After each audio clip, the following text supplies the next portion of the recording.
All right, I am here to talk to you about this InstallLink 16 gauge stereo wire, which it is time for me to hook up the massive stereo in the garage because everybody needs a massive stereo in the garage, and I've waited too long to pull it all out, set it all up.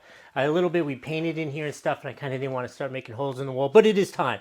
I need to mount up those speakers on the wall, wire everything up, and then come back to you and tell you how it was. Look, there are a couple things that you want to know with wire like this. Obviously, it should be true 16 gauge. That's an important thing.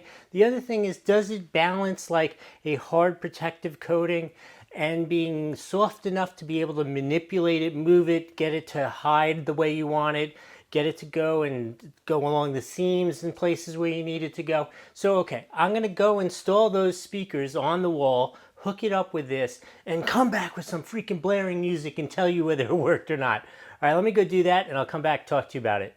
I am back. It's been about 2 hours. I have no wire in my hands, and I have no blaring music. Not because the wires didn't work for the blaring music, but my beautiful wife reminded me that I'm going to get a copyright violation, and this video isn't going to be shown anywhere. So, no blaring music. You're going to have to trust me that they were that perfect balance of flexible yet protective. I'm not worried that I scuffed them up or cut the wire in any way, shape, or form. I was able to really kind of tuck in everything very nicely.